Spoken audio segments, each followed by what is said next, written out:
السلام علیکم ناظرین۔ عام سی بات ہے کہ ہر کام کا دار و مدار بیہیویئر پر ہوتا ہے، اور یہ سائنس نے بھی ثابت کیا ہے کہ آپ کسی کام کو جتنی بار کریں گے آپ کی لرننگ میں اتنا اضافہ ہوتا ہے۔ آج ہم 11 ایسے کام یا عمل کو ڈسکس کریں گے جو آپ کے دماغ میں خلل پیدا کر سکتا ہے۔ نمبر 1، سن باتھ۔ گرمیوں میں تو سن باتھ بہت مشکل ہے، لیکن اس کا مطلب سورج کی چند کرنیں جذب کرنا بھی ہے۔ یہ تو معمول ہو گیا ہے کہ لوگ کئی دن سورج کی روشنی جذب نہیں کرتے۔ وہ اپنے کمرے یا دفتر کے روم میں بند رہتے ہیں اور اپنے جسم کو آرٹیفیشل لائٹ میں رکھتے ہیں، جس کی وجہ سے انسان نیچرل ردھم سے باہر آ جاتا ہے اور ہمارا دماغ صحیح سے کام نہیں کرتا۔ اس سے بچنے کے لیے کوشش کریں کہ کچھ وقت نیچر میں ضرور گزاریں۔ نمبر 2، رات کو دیر سے سونا۔ یہ عادت یوتھ میں ہی نہیں بلکہ ہر عمر کے مرد اور عورت میں پائی جاتی ہے۔ اس بیماری کا شکار آج بچہ ہو چکا ہے۔ جب ہمارے سونے کا وقت ہوتا ہے تو ہم اپنے سوشل میڈیا اکاؤنٹ کو چیک کر رہے ہوتے ہیں، یا موویز دیکھ رہے ہوتے ہیں، یا فیوچر کے بارے میں سوچ کر نقشے سو رہے ہوتے ہیں، یا پھر رینڈم موویز دیکھ کر اپنا وقت ضائع کر رہے ہوتے ہیں۔ یہ سب ایسے عمل ہے جو ہمارے جسم کو نیچرل ردھم سے دور لے جاتے ہیں۔ اس سے ہماری نیند پوری نہیں ہوتی اور ہماری تھکاوٹ بھی نہیں اترتی، اور فزیکل ہم انفٹ نظر آتے ہیں۔ Number 3، smoking and drinking. Smoking اور ڈرنکنگ کے بارے میں جتنی بات کی جائے اتنی کم ہے۔ اسموکنگ تھوڑی کم پاپولر ہے، لیکن ہاسٹل بوائز میں یہ تو عام بات ہے۔ اسموکنگ ہمارے دماغ کے نیورولوجیکل سیل بنانے کے عمل میں رکاوٹ پیدا کرتی ہے۔ وہیں الکحل ہماری میموری کو افیکٹ کرتا ہے، لیکن اچھی بات یہ ہے کہ اسموکنگ اور ڈرنکنگ کا وکٹم اپنے ہوئے نقصان کو زیادہ تر ریکور کر سکتا ہے اگر وہ اپنے لائف سٹائل کو تبدیل کر لے۔ Number 4، over eating. اس کا معنی ہے کہ ایک بار میں زیادہ کھانا کھا لینا یا تھوڑی دیر بعد کچھ نہ کچھ کھاتے رہنا۔ یہ آپ کے دماغ کو پراپر فنکشن کرنے نہیں دیتا۔ ریسرچ سے ثابت ہوا ہے کہ ہمارا دماغ اور باڈی اس وقت ہائی پیک پر کام کرتے ہیں جب ہمارا پیٹ خالی ہوتا ہے۔ جب ہم ہر وقت کھاتے رہتے ہیں تو ہماری باڈی ہر وقت اس کو ہضم کرنے میں لگا دیتی ہے۔ ریسرچ بتاتی ہے کہ ہم 12 سے 18 گھنٹے کا فاسٹ کر سکتے ہیں اور اپنے میل میں کم از کم 6 گھنٹے کا وقفہ رکھ سکتے ہیں۔ اگر ہم اپنی میل کی مینجمنٹ کر لیں تو ہمارا دماغ اور جسم زیادہ کام کرنا شروع کر دے گا، اور اس کا فرق آپ کچھ ہی دنوں میں دیکھ سکو گے۔ Number 5، loud music. اگر ہم عموماً بات کریں تو میوزک سننے یا بنانے سے لوگ لطف اندوز ہوتے ہیں، لیکن تیز آواز میں میوزک سننا صحت کے لیے نقصان دہ ثابت ہوتا ہے۔ ہر کوئی ساؤنڈ جو تیز ہوتا ہے، چاہے وہ گانا ہو یا کنسٹرکٹ سائٹ پر شور کی آواز ہو، وہ آپ کے دماغ کی اسپیچ ایبلٹی کو متاثر کرتی ہے۔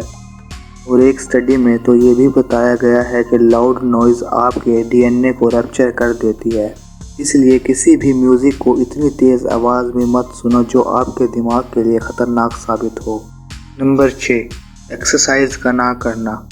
ایکسرسائز آپ کے دماغ کا نئی میموری سٹور کرنے والے حصے کو متاثر کرتی ہے۔ اگر آپ مہینوں یا سالوں تک اپنے جسم کو اتنی موومنٹ نہیں دیتے جتنی آپ کے جسم کو ضرورت ہے تو آپ کے دماغ کا یہ حصہ پتلا ہونا شروع ہو جاتا ہے، اور بعد میں چاہے آپ جتنی مرضی ایکسرسائز کر لو آپ کا وہ حصہ ویسا ہی رہتا ہے۔ اس کے ساتھ ہی اگر ہم IQ کی بات کریں تو ہم جانتے ہیں کہ یوتھ ایج تک آتے آتے ہمارا IQ لیول سٹیبل ہونا شروع ہو جاتا ہے، اور بوڑھے ہونے لگنے پر یہ کم ہونا شروع ہو جاتا ہے۔ اگر آپ اپنے IQ کو سٹیبل یا بڑھانا چاہتے ہو تو آپ کو ایروبک اور این ایروبک ایکسرسائز کرنا چاہیے، اور ایسا رویہ آپ کو ایسے مسئلہ شو کرنا شروع کر دیتا ہے جو آپ کو عموماً بڑھاپے میں شو ہوتے ہیں۔ Number 7، too much stress. یعنی آپ کام، پیسے، پڑھائی یا ریلیشن شپ کسی وجہ سے ٹینشن لیتے ہو تو آپ کی پوری باڈی اور برین کے لیے بہت زیادہ ٹاکسن ہو سکتا ہے، کیونکہ ہر قسم کا سٹریس ہم کو فائٹ یا فلائٹ موڈ پر لے آتا ہے۔ اس کے دوران ہمارے جسم میں کوئی سیول اور ایڈرینلین جیسے ہارمون جو ہمارے سرکولیشن کو تیز کر دیتے ہیں، جس سے ہمارا پسینہ چھوٹ جاتا ہے۔ اگر ہم ہر وقت اس سٹریس میں رہے تو ہمارے جسم کی ٹاکسیسٹی بڑھنے لگتی ہے، جس سے ہمارے آرگن خراب ہونے لگتے ہیں۔ نمبر 8، دماغ کا کم استعمال کرنا۔ آپ نے عموماً یہ بات تو سنی ہوگی کہ ہمارا برین ایک مسل کی طرح ہے، اگر آپ اس کو استعمال کرو گے تو یہ مضبوط ہوگا۔ اور اگر آپ اس کو استعمال کم کرو گے تو یہ کمزور ہونا شروع ہو جائے گا۔ یعنی آپ اپنے کام کے بارے میں گہرائی سے سوچنے کی بجائے دوسرے کی تھنکنگ اور آئیڈیاز پر کام کریں گے تو آپ کا دماغ کمزور ہوتا چلا جائے گا اور اپنی ہائی پیک پر کبھی بھی کام نہیں کرے گا۔ اس سے بچنے کے لیے جتنا ہو سکے اپنے مسئلے کو خود حل کرنے کی کوشش کریں تاکہ آپ کا دماغ ہائی پیک پر کام کر سکے۔ نمبر 9، بہت زیادہ یا بہت کم پانی کا استعمال۔ ضرورت سے زیادہ پانی بعض اوقات ہمارے دماغ میں سویلنگ پیدا کر دیتا ہے اور ضرورت سے کم پانی ہماری پرابلم سولونگ ایبلٹی کو کم کرتا ہے۔ اور ریسرچ سے ثابت ہوا ہے کہ کم پانی پینے یا ڈی ہائیڈریشن سے کافی امراض اثر انداز ہوتے ہیں۔ اس سے بچنے کے لیے تھوڑا تھوڑا پانی پینا صحت کے لیے بہت مفید ہے۔ Number 10، multi tasking. ہمارا دماغ ملٹی ٹاسکنگ کے لیے نہیں بنا، بلکہ ہم ایک وقت میں ایک ہی ٹاسک پر عمل کر سکتے ہیں، اور ہیلدی برین ڈیولپمنٹ کے لیے ایک ہی کام پر فوکس کرنا بہت ضروری ہے۔ ملٹی ٹاسکنگ سے ہمارے برین پر بہت زیادہ اثر ہوتا ہے۔ Number 11، over diet. یہ سب سے بڑی بیڈ ہیبٹ میں سے ایک ہے، زیادہ کھانا اور کم کھانا۔ کم کھانے سے مراد ضرورت سے کم نیوٹرینٹس لینا ہے۔ یہ سب سے کامن بیڈ ہیبٹ ہے۔